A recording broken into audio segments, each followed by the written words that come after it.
So hello everyone, जितने बच्चे class 10th में हैं और इस बार अपना 18 फरवरी को अपना हिंदी का पेपर देने वाले हैं, तो भाई देखो हम उनके लिए लेकर के आ गए हैं 18 फरवरी वाला एक वायरल पेपर है, हिंदी का वायरल पेपर। इसको आप जरूर तैयार करिए क्योंकि ये मेरा 2026 का 18 फरवरी वाला पेपर है। मेरे बच्चों, आप लोग एग्जाम सेंटर में जाओगे तो बिल्कुल सेम आप लोगों को ये पेपर पूछा जाएगा।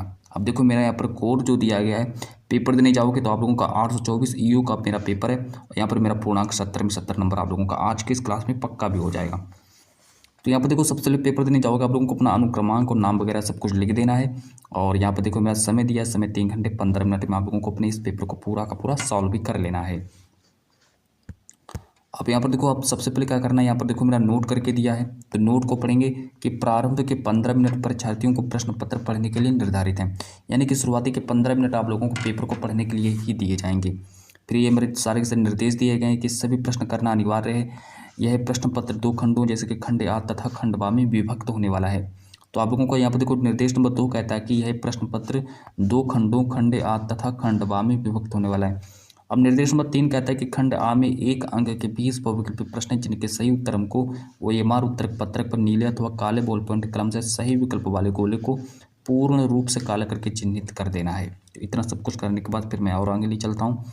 यहाँ पर देखो निर्देश नंबर 4 कहता है, निर्देश नंबर 4 क्या कहता है कि खंड आ के प्रत्येक प्रश्न का निर्देश पढ़कर केवल प्रदत्त OMR उत्तर पत्रक पर उत्तर दें।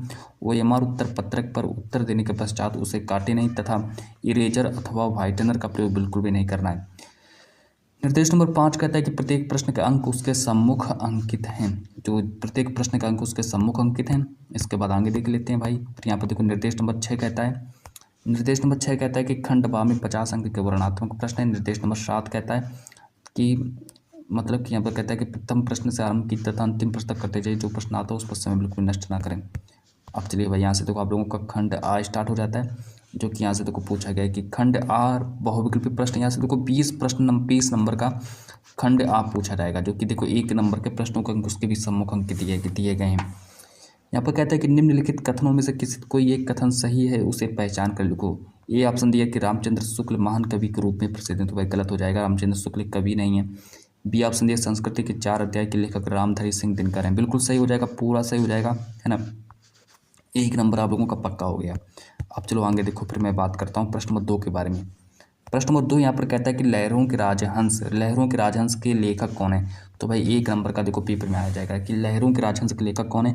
ए ऑप्शन दिया धर्मवीर भारती, बी ऑप्शन दिया मोहन राकेश, सी ऑप्शन दिया कमलेश्वर, डी ऑप्शन दिया राजेंद्र यादव।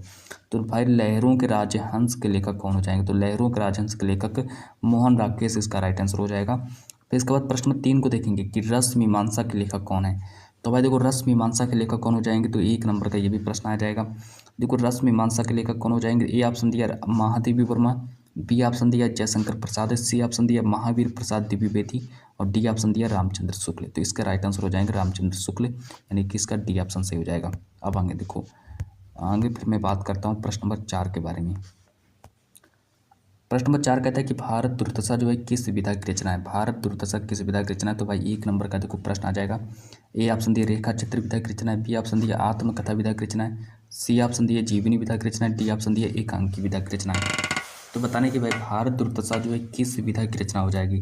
तो भारत दुर्दशा जो है एक एकांकी विधा की रचना हो जाएगी। आप लोगों को ऑप्शन नंबर डी को याद रखना है।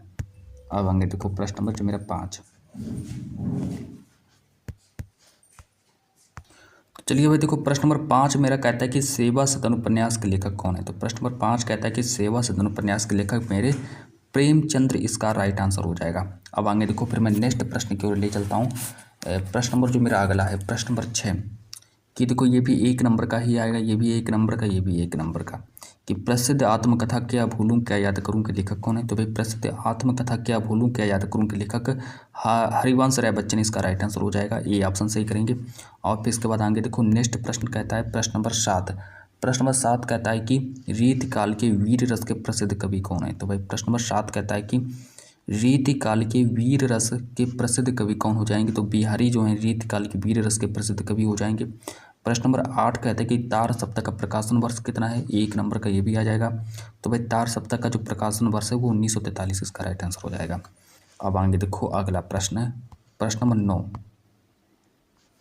प्रश्न नंबर 9 कहता है कि साकेत जो है किस युग की रचना हो जाएगी। तो भाई साकेत किस युग की रचना है, तो 1 नंबर का देखो आएगा। तो साकेत जो है एक द्विवेदी युग की रचना हो जाएगी, है ना। तो द्विवेदी युग किसका राइट आंसर हो जाएगा। और प्रश्न नंबर 10 कहता है कि जयशंकर प्रसाद जी की रचना कौन सी नहीं है। जयशंकर प्रसाद जी की रचना कौन सी नहीं है, तो भाई देखो यामा जो है जयशंकर प्रसाद जी की रचना नहीं है। चलो आगे देखो लिस्ट चलते हैं आप लोगों को। प्रश्न नंबर जो मेरा 11 है कि प्रिय पति व मेरा प्राण प्यारा कहाँ है, दुख जलनिधि डूबी का सारा कहाँ है। प्रस्तुत पंक्ति में कौन सा रस है, 1 नंबर का आएगा। शोक रस है, क्रोध है कि रति है कि भयानक है। तो बताइए भी प्रश्न नंबर 11 का राइट आंसर क्या हो जाएगा। देखो प्रश्न नंबर 11 का राइट आंसर यहाँ पर शोक मेरा राइट आंसर हो जाएगा, ये ऑप्शन इसका सही करेंगे। अब आप लोगों को आगे भी चलते हैं प्रश्न नंबर 12 की ओर। प्रश्न नंबर 12 कहता है कि आहुति से गिर चढ़ी चिता पर चमक उठी ज्वाला से में कौन सा अलंकार है। तो भाई इसमें कौन सा अलंकार है, 1 नंबर का देखो आएगा कि आहुति से गिर चढ़ी चिता पर उठी ज्वाला से में कौन सा अलंकार है। ए ऑप्शन दिया उपमा अलंकार है, बी ऑप्शन दिया उत्प्रेक्षा अलंकार है, सी ऑप्शन दिया रूपक अलंकार, डी ऑप्शन दिया अनुप्रास अलंकार। ये मेरे 4 ऑप्शन है। तो प्रश्न नंबर 12 का राइट आंसर क्या हो जाएगा भाई। तो प्रश्न नंबर 12 का राइट आंसर हो जाएगा उपमा अलंकार, यानी कि इसका ए ऑप्शन सही करेंगे। और प्रश्न नंबर 13 कहते हैं कि रोला जो किस प्रकार का छंद है, 1 नंबर का ये भी प्रश्न आ जाएगा। तो रोला जो है भाई किस प्रकार का छंद है। देखो रोला जो है ये मेरा एक सममात्रिक छंद है, तो इसका सी ऑप्शन सही हो जाएगा। अब आगे देखो अगला प्रश्न नंबर 14। प्रश्न नंबर 14 कहता है कि परि उपसर्ग लगाकर सही शब्द बनेगा, 1 नंबर का देखो आएगा कि परि शब्द लगाकर सही शब्द क्या बनेगा। तो भाई इसका देखो राइट आंसर हो जाएगा परिपूर्ण जो है मेरा, परिपूर्ण मेरा सही शब्द बनेगा। और प्रश्न नंबर 15 कहता है लंबोदर शब्द में कौन सा समास लगा है, 1 नंबर का आएगा। प्रश्न नंबर 15 कह रहा है कि लंबोदर शब्द में कौन सा समास लगा है। तो भाई 1 नंबर का आएगा। देखो लंबोदर शब्द में मेरा बहुव्रीहि समास होता है, बहुव्रीहि समास यानी कि इसका ए ऑप्शन सही करेंगे। चलो अच्छा आगे फिर मैं देखो बात करता हूँ प्रश्न नंबर जो मेरा 16। प्रश्न नंबर 16 की ओर ले चलते हैं कि गंगा का पर्यायवाची शब्द क्या होता है। गंगा का पर्यायवाची शब्द क्या होता है, 1 नंबर का देखो पेपर में आएगा। तो भाई सुर सरिता जो है ये मेरा गंगा का पर्यायवाची शब्द होता है। अब आगे देखो अगला दिया है प्रश्न नंबर 17। प्रश्न नंबर 17 कहते हैं कि युष्मत का सप्तमी एक वचन का रूप क्या होता है। युष्मत का सप्तमी एक वचन का रूप क्या होता है भाई, है ना। तो 1 नंबर का देखो पेपर में ये प्रश्न आ जाएगा। इसका देखो ए ऑप्शन दिया त्वई, बी ऑप्शन दिया तव, सी ऑप्शन दिया तव भी, सी ऑप्शन डबल बार दे दिया है भाई, कोई दिक्कत नहीं। तव भी दिया है और दे दिया, तो इसका राइट आंसर त्वई हो जाएगा। चलो आगे देखो फिर मैं आगे चलता हूँ प्रश्न नंबर 18 की ओर। प्रश्न नंबर 18 कहता है कि मोहन गीत गाता है, रचना की दृष्टि से यह किस प्रकार का वाक्य हो जाएगा। तो मोहन जो है गीत गाता है, रचना की दृष्टि से यह किस प्रकार का वाक्य हो जाएगा, 1 नंबर का भाई पेपर में आएगा। ए ऑप्शन दिया मिश्रित वाक्य है, बी ऑप्शन दिया संयुक्त वाक्य, सी ऑप्शन दिया सरल वाक्य है, डी ऑप्शन दिया इनमें से कोई नहीं। तो मोहन गीत गाता है, रचना की दृष्टि से यह किस प्रकार का वाक्य हो जाएगा। तो भाई यह एक मोहन गीत गाता है, तो यह एक सरल वाक्य हो जाएगा, तो इसका सी ऑप्शन सही करेंगे। अब प्रश्न नंबर 19 को देखेंगे कि निम्नलिखित में से कौन सा वाच्य प्रयोग का भेद है। तो भाई वाच्य प्रयोग का भेद कौन सा हो जाएगा। तो देखो 1 नंबर का प्रश्न ये भी आ जाएगा। ए ऑप्शन दिया कर्तरी प्रयोग, बी ऑप्शन दिया कर्मणि प्रयोग, सी ऑप्शन दिया भावी प्रयोग, डी ऑप्शन उपयुक्त सभी। तो इसका भाई उपयुक्त सभी राइट आंसर हो जाएगा। चलो अच्छा आगे देखो फिर मैं बात करता हूँ प्रश्न नंबर 20 की ओर ले चलता हूँ आप लोगों को। प्रश्न नंबर 20 कहता है कि वाच्य प्रयोग के आधार पर वाच्य के कितने भेद होते हैं, 1 नंबर का देखो आ जाएगा। ए ऑप्शन दिया 5, बी ऑप्शन दिया 6, सी ऑप्शन 4, डी ऑप्शन 3। तो बताइए तो कौन सा राइट आंसर हो जाएगा। प्रश्न नंबर 20 का राइट आंसर क्या होगा। देखो प्रश्न नंबर 20 का राइट आंसर हो जाएगा 3। तो वाच्य प्रयोग के 3 भाग होते हैं, 3 इसका राइट आंसर हो जाएगा।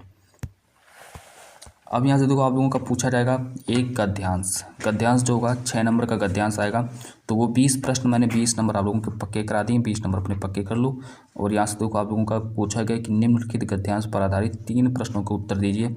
यहाँ से लिखेंगे अश्वरवि पास आया, ममता ने रुक रुक कर कहा, मैं नहीं जानती कि वह शहंशाह था या साधारण मुगल, पर एक दिन इसी झोपड़ी के नीचे नीचे वह रहा। मैंने सुना था कि वह मेरा घर बनवाने की आज्ञा दे चुका था। मैं आजीवन अपनी झोपड़ी की खुदवाने के डर से भयभीत रही। भगवान ने सुन लिया, मैं आज इसे छोड़े जाती हूँ। अब तुम इसका मकान बनाओ या फिर मैं इसे छोड़कर चिर विश्राम गृह में जाती हूँ। तो ये देखिए भाई आप लोगों का गद्यांश पूछा गया है। इतना करने के बाद फिर मैं और आगे आप लोगों को ले चलता हूँ। फिर यहाँ से देखो पूछा गया कि उपयुक्त अवतरण का संदर्भ लिखिए। संदर्भ देखो कैसे लिखेंगे, यहाँ से लिख देना संदर्भ की प्रस्तुत गद्यांश हमारी पाठ्यपुस्तक हिंदी के गद्य खंड में संकलित ममता नामक शीर्षक पाठ से लिया गया है। इसके लेखक जयशंकर प्रसाद हैं। इसके बाद यहाँ पर आप लोग आगे चल के फिर यहाँ पर रेखांकित अंश की व्याख्या भी लिख देना यहाँ से, है ना। तो रेखांकित अंश की व्याख्या यहाँ से लिख देना कि रेखांकित अंश की व्याख्या एडिन डालना, फिर लिख देना रेखांकित अंश की व्याख्या। जाते जाते मैंने सुना था कि वह अपने किसी आदमी को मेरा घर बनवाने की आज्ञा दे रहा था। उस दिन से आज तक मुझे यह भय सताता रहा कि पता नहीं कब कोई आकर मेरी इस झोपड़ी को गिराकर और इस स्थान को खुदवाकर मकान बनवा दे। मुझे अपनी इस झोपड़ी से बड़ा प्यार था। मैं नहीं चाहती थी कि कोई इसे गिराकर इसके स्थान पर मकान बनवा दे, क्योंकि इस झोपड़ी के साथ मेरे जीवन की ना जाने कितनी यादें जुड़ी हुई हैं। वह मेरे भयभीत होने का कारण था। शायद भगवान ने मेरी सुन ली, इसलिए अब मैं स्वर्गलोक को प्रस्थान कर रही हूँ। अब तुम यहाँ पर मकान बनाओ या फिर महल बनाओ। तो इस तरीके से मिलाकर आप लोगों को रेखांकित अंश के व्याख्या को लिख देना है। अब आगे देखो, प्रश्न नंबर 3 को देखेंगे आप। प्रश्न नंबर 3 कहता है कि ममता ने अश्वारोही को कब क्या बताया। तो ममता ने अश्वारोही को क्या बताया, तो यहाँ पर उत्तर में लिख देना कि ममता ने अश्वारोही को बताया कि एक दिन इसी झोपड़ी के नीचे आश्रय लेने वाला शहंशाह था या साधारण मुगल। मैं नहीं जानती, मैंने सुना था कि वह मेरा घर बनवाने के आगे आदेश दे दिया था। मैं इसे आज छोड़कर अपने चिर विश्राम गृह में जा रही हूँ। इसे मकान अब तुम इसका मकान बनाओ या फिर महल। तो ये हमारा प्रश्न तीसरा का राइट आंसर हो जाएगा। फिर दूसरा प्रश्न मेरा यहाँ पर देखो दिया गया है। चलो भाई, अब देखो प्रश्न में मेरा नेक्स्ट क्या कहता है कि ममता के ना, यहाँ पर पढ़ेंगे ममता के आजीवन भयभीत रहने का क्या कारण था। तो उत्तर में लिख देना ममता आजीवन अपनी झोपड़ी खोदवाने के डर से भयभीत रही। तो इतना मेरा हो जाता है। अब देखो मेरा अथवा करके दिया गया है। अथवा करके यहाँ पर दिया गया है कि यह एक नैतिक और आध्यात्मिक स्रोत है जो अनंत काल से प्रत्यक्ष या फिर अप्रत्यक्ष रूप से संपूर्ण देश में बहता रहा है और कभी कभी मूर्त रूप होकर हमारे सामने आता रहा है। यह हमारा सौभाग्य रहा है कि हमने ऐसे ही एक मूर्त रूप को अपने बीच करने के बाद चलते फिरते हंसते रोते हुए भी देखा है, जिसने अमृत की याद दिलाकर हमारी सूखी हड्डियों में नई मज्जा डाल हमारे मृत प्राय शरीर में नए प्राण फूंके और मुरझाए हुए दिलों को फिर खिला दिया। वह अमृत तो सत्य और अहिंसा का है, जो केवल इसी देश के लिए नहीं आज मानव मात्र के लिए अत्यंत आवश्यक हो गया है। अब भाई यहाँ पर देखो हिंदी में गद्यांश का संदर्भ लिख देना, प्रश्न संदर्भ है। तो भाई संदर्भ में देखो क्या लिखेंगे। प्रस्तुत गद्यांश हमारी पाठ्य पुस्तक हिंदी के गद्य खंड में संकलित भारतीय संस्कृति नामक पाठ से लिया गया है। इसके लेखक डॉक्टर राजेंद्र प्रसाद जी हो जाएंगे। इसके बाद आगे देखो क्या लिखेंगे, आगे लिखेंगे प्रश्न नेक्स्ट दूसरा प्रश्न दिया गया कि गद्यांश के रेखांकित अंश की व्याख्या करो। रेखांकित अंश की व्याख्या कर देना भाई। देखो यहाँ पर लिख देना कि प्रस्तुत पंक्तियों में लेखक कहता है कि हमारे देश में प्राचीन काल से नैतिक और आध्यात्मिक स्रोत प्रभावित होता आया है। उस प्रभाव को हमने होने बीच साकार से चलते फिरते हंसते रोते हुए देखा है। उस प्रभाव ने हमें अमृत की याद दिलाकर मृत प्राय में नई ऊर्जा का संचार भी किया है। ऐसा लगने लगा है कि तो ये ना लिखना है ना, आप लोगों को सिर्फ इतना ही लिखना पड़ेगा। अब देखो प्रश्न सा कहता है कि मानव मात्र के लिए क्या अत्यंत आवश्यक हो, क्योंकि सत्य और अहिंसा जो है मानव मात्र के लिए आवश्यक हो गया है। अब अगला देखो प्रश्न नंबर नेक्स्ट देखेंगे। यहाँ से देखो पूछा गया कि हमें अमृत की याद दिलाकर किसने मृत प्राय शरीर में प्राण फूके। तो नैतिक और आध्यात्मिक स्रोत द्वारा ही हमारे शरीर में नए प्राणों का संचार हुआ है। अब इसके बाद मेरा यहाँ पर देखो दूसरा प्रश्न स्टार्ट हो जाता है, जो कि 6 नंबर का पद्यांश भी पूछा जाएगा। तो यहाँ से देखो पद्यांश में देखो क्या क्या पूछा गया है, इसको पहले पढ़ेंगे यहाँ से कि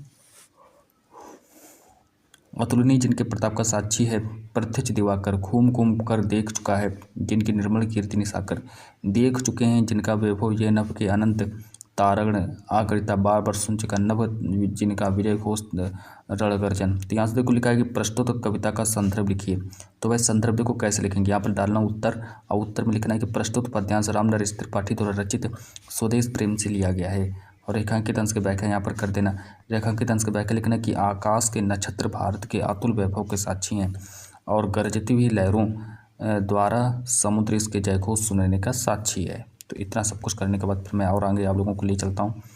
अब यहाँ से देखो साफ दिया है कि उपर्युक्त पद्यांश में किसकी महिमा का वर्णन किया गया है। तो भाई देखो उपयुक्त पद्यांश में भारत की महिमा का वर्णन किया गया है। यहाँ पर लिख देना उपयुक्त पंक्ति में कौन सा रस है। तो भाई उपयुक्त पंक्ति में वीर रस हो जाएगा।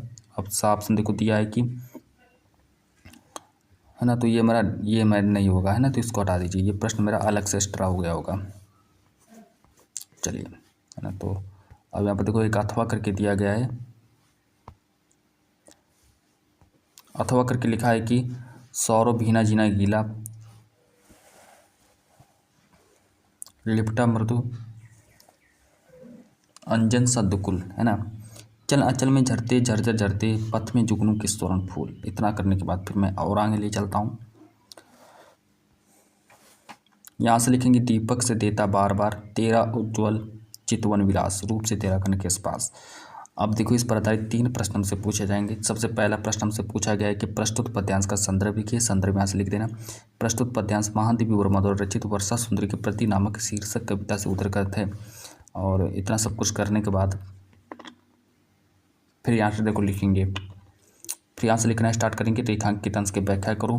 रेखांकित अंश की व्याख्या यहाँ से कर देना कि कवित्री कहती हैं कि वर्षा रूपी नायिका ने कोहरे के रूप में एक सुगंधित पारदर्शक कुछ गीला हल्का काले रंग का वस्त्र धारण किया है। कोहरे के बीच चमकने वाली जुगनू ऐसे लगते हैं मानो वर्षा सुंदरी के हिलते आंचल से सोने के फूल झर रहे हों। अब यहाँ पर देखो प्रश्न में सा कहता है कि उपयुक्त पंक्तियों में कौन सा रस है। तो भाई देखो यहाँ पर लिख देना प्रस्तुत पंक्तियों में सरंगा रस हो जाएगा। अब आगे देखो,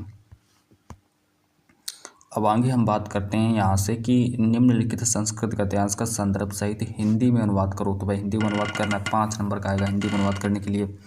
यहाँ से लिखना है कि ऐसा नगरी भारतीय संस्कृते संस्कृत भाषायाश्च केंद्र स्थलम अस्ति इत एवं संस्कृत वाङ्मयस्य संस्कृतेश्च आलोका सर्वत्र प्रसत मुगल युवराज दाराशिखो अत्रागत भारतीय दर्शन शास्त्राणाम अध्ययनम अकुरुत सा तेषां ज्ञानेन तथा प्रभाविता अभवत यत तेन उपनिषदाम अनुवादा पारसी भाषा में कारिता।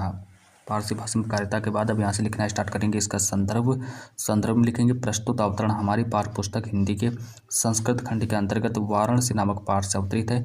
इसके लेखक इसके होगा यहाँ पर देखो भाई इसके लेखक वाराणसी, इसमें वाराणसी के महत्व का वर्णन किया गया है ना। तो इसमें यहाँ पर लिखेंगे इसमें वाराणसी के महत्व का वर्णन किया गया है। हिंदी में अनुवाद यहाँ से लिख देना।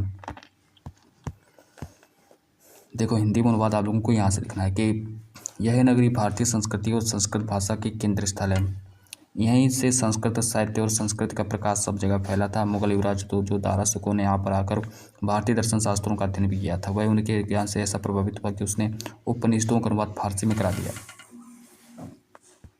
अब यहाँ पर देखो अथवा करके दिया गया, तो भाई अथवा करके लिख देना कि अस्माकं संस्कृति सदा गतिशीला वर्तते मानव जीवनं संस्कृतम् ऐसा यथा स्वयं नवा विचारधारां स्वीकरोति नवा शक्ति च प्राप्नोति अत्र दुराग्रहे नास्ति यत् युक्तियुक्तं कल्याणकरे च तत्र सहर्षं कृतं भवति एतस्य गतिशीलताया रहस्यं मानव जीवनस्य शाश्वत मूल्येषु निहितं तद् यथा सत्यस्य प्रतिष्ठा सर्वभूतेषु संभावा विचारोदयस्य आधार्यम् आचार्य दृढ़ता चेति। संदर्भ डाल देना यहाँ से कि प्रस्तुत संस्कृत गद्यांश हमारे पाठ्यपुस्तक हिंदी के संस्कृत खंड में संकलित भारतीय संस्कृति नामक पाठ से लिया गया है। अब यहाँ पर से आप लोग इसका हिंदी, अब देखो आप लोगों को यहाँ से लिखना है हिंदी में अनुवाद। तो हिंदी में अनुवाद देखो कैसे करेंगे कि हमारी संस्कृति सदा गतिशील है, मानव जीवन को संस्कारित करने के लिए यह समय समय पर नई नई विचारधाराओं को स्वीकार करती है और नई शक्ति प्राप्त करती है। यहाँ हट नहीं है, जो उचित और कल्याणकारी है वह यहाँ हर्षपूर्वक स्वीकार होता है। इसकी गतिशीलता कर रहा है इस मानव जीवन के सदा रहने वाले आदर्शों जैसे कि आदर्शों जैसे कि सत्य की प्रतिष्ठा सभी प्राणियों में संभाव विचारों में अद्वारता और आचरण में दृढ़ता निहित होती है। अच्छा, इतना सब कुछ करने के बाद फिर मैं और आगे ले चलता हूँ आप लोगों को। यहाँ से प्रश्न नंबर 4 कहता है कि निम्नलिखित दिए गए संस्कृत पद्यांश का संदर्भ सहित हिंदी में अनुवाद करो। सर्वे भवन्तु सुखिनः सर्वे सन्तु निरामयाः सर्वे भद्राणि पश्यन्तु मा कश्चित् दुःखभाग् भवेत्। 5 नंबर का आएगा भाई, 5 नंबर का आएगा ये वाला, है ना। ये गद्यांश आप लोगों को 5 नंबर का आएगा। यहाँ से संदर्भ लिखते हैं प्रस्तुत श्लोक हमारी पाठ्यपुस्तक हिंदी के संस्कृत खंड के अंतर्गत भारतीय संस्कृति नामक पाठ से लिया गया है। अब यहाँ से आगे बढ़ने के बाद यहाँ पर डाल देना हिंदी में अनुवाद। तो भाई देखो इसका हिंदी में अनुवाद देखो कैसे करेंगे। हिंदी में अनुवाद लिख देना सब सुखी हों, सब रोग रहित हों, सब कल्याण को देखें, कोई भी दुखी ना हो, है ना। अब अथवा करके लिखा है किंसविद गुरुतरम भूमि किंसविद उच्चतम चाखात किंसविद शीघ्रतरम वाताद किंसविद बहुतरम तृणाद। यहाँ से डाल देना संदर्भ में लिख देना प्रस्तुत श्लोक हमारी पाठ्यपुस्तक हिंदी के संस्कृत खंड के अंतर्गत संग्रहित जीवन सूत्राणी नामक पाठ से अवतरित है। यहाँ से हिंदी में अनुवाद लिख देना पृथ्वी से बढ़कर कौन है, आकाश से अधिक ऊंचा कौन है, वायु से तीव्रगामी कौन है और तिनके से अधिक घना कौन है। तो ये मेरा इतना बन जाता है। अब आगे देखो आगे फिर यहाँ पर क्वेश्चन नंबर 5 देखो हमसे पूछा गया है कि अपने पठित खंडकाव्य के आधार पर दिए गए प्रश्नों में से किसी एक विषय पर उत्तर लिखिए। तो भाई खंडकाव्य पूछा गया है, खंडकाव्य का उत्तर लिख देना। ये देखो सारे के सारे खंडकाव्य दिए गए हैं, है ना, तो इनमें से आप लोग किसी एक का खंडकाव्य लिख देना। अब चलिए भाई मैं आप लोगों को सीधा क्वेश्चन नंबर 6 की ओर ले चलता हूँ। प्रश्न नंबर 6 कहता है कि दिए गए लेखक में से किसी एक लेखक का जीवन परिचय देते हुए उनके पूर्व रचना का उल्लेख करो। जयशंकर प्रसाद, रामधारी सिंह दिनकर, आचार्य रामचंद्र शुक्ल। तो मैं आप लोगों को आचार्य जयशंकर प्रसाद जी का जीवन परिचय लिख करके बता देता हूँ, है ना, जिसका आप लोग स्क्रीनशॉट कर लीजिए या फिर नोट कर लीजिए। देखो इनका जन्म देखो ऐसे लिखेंगे, जयशंकर प्रसाद जी का जन्म कहाँ हुआ था। इनका जन्म 30 जनवरी 1889 ईस्वी को हुआ था। इनका जन्म स्थान काशी में इनका जन्म हुआ था। इनके पिता का नाम श्री देवी प्रसाद। इनकी शिक्षा कक्षा 8वीं तक इन्होंने पढ़ाई की थी। इनकी मृत्यु 15 नवंबर 1937 को इनकी मृत्यु हो जाती है। रचनाएं देख लो, स्कंदगुप्त, अजातशत्रु इनकी रचनाएं हो जाएंगी। तो ये आप लोगों का जयशंकर प्रसाद जी का जीवन परिचय हो जाएगा। अब आगे देखो, आगे फिर मैं ले चलता हूँ आप लोगों को। यहाँ से देखो इनका जीवन परिचय लिखना स्टार्ट करेंगे। तो जीवन परिचय में लिखेंगे कि जयशंकर प्रसाद जी का जन्म काशी के एक परिवार में 30 जनवरी 1889 ईस्वी को हुआ था। इनके पिता श्री देवी प्रसाद सुगनी साहू के नाम से प्रख्यात थे। उनकी दानशीलता और उदारता के कारण उनके यहाँ विद्वानों और कलाकारों का बराबर समादर हुआ करता था। इनकी शिक्षा का प्रारंभ घर पर ही हुआ। संस्कृत, फारसी, उर्दू और हिंदी की शिक्षा इन्होंने घर पर ही प्राप्त की। कुछ समय के लिए स्थानीय क्वींस कॉलेज में अपना नाम लिखाया गया, किंतु वहाँ 8वीं तक से ऊपर नहीं पढ़ सके। 12 वर्ष की अल्पायु में इनके पिता का देहांत हो गया। इनका अधिकांश जीवन काशी में बीता। यक्षमा या फिर टीबी के कारण प्रसाद जी का देहांत 15 नवंबर 1937 को हो गया। रचनाएं देख लो, छाया, आकाशदीप, इंद्रजाली इनकी सारी सारी रचनाएं हो जाएंगी। अब भाई देखो आप लोगों का यहाँ से स्टार्ट हो जाता है खंड बा। बा कहता है कि दिए गए कवियों में से किसी एक कवि का जीवन परिचय देते हुए उनके रचना को उल्लेख करो, है ना। तो सूरदास, महादेव वर्मा, तुलसीदास, रामनरेश त्रिपाठी 5 नंबर का पेपर में आएगा।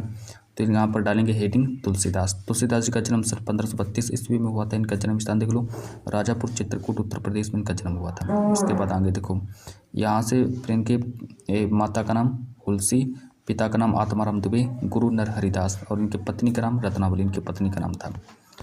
अब यहाँ से देखो आप लोगों का रचनाएं यहाँ से देख लो, रामचरितमानस, कवितावली, गीतावली, विनय पत्रिका इनकी रचनाएं हो जाएंगी। अब यहाँ से देखो जीवन परिचय लिखना स्टार्ट करेंगे कि तुलसीदास जी का जन्म चित्रकूट जिले के राजापुर नामक गाँव में सन 1532 ईस्वी में हुआ था। इनके पिता का नाम आत्माराम दुबे और माता का नाम हुलसी था। अपुक्त मूल नक्षत्र में जन्म होने के कारण इनके माता पिता ने इनको त्याग दिया था। स्वामी नरहरिदास ने इनका पालन पोषण किया था। काशी के शेष सनातन नामक विद्वान ने इन्हें वेदों, पुराणों आदि ग्रंथों का ज्ञान कराया था। इनका विवाह दीनबंधु पाठक की कन्या रत्नावली से हुआ था। इनका जीवन काशी का अयोध्या, चित्रकूट में अधिक बीता। इनकी मृत्यु काशी के असीघाट 1623 ईस्वी में इनकी मृत्यु हो जाती है। रचनाएं देख लो, रामचरितमानस, दोहावली, विनय पत्रिका इनकी रचनाएं हो जाएंगी। बाकी सब आप लोग इधर देख सकते हैं। ये देखो, ये क्वेश्चन नंबर 7 कहता है कि एक श्लोक लिखिए और शहर के समय पर पत्र लेखन पूछा गया है। 2 नंबर का, 4 नंबर का ये अथवा करके दिया गया है। अब आगे देख लो, फिर आगे हमसे पूछा गया है निबंध। निबंध जो पेपर में 7 नंबर का निबंध आएगा, कि निबंध आएगा पर्यावरण प्रदूषण, है। तो इतना मैंने आप लोगों को बताया, पेपर आप लोगों का पूरा कंप्लीट हो जाता है।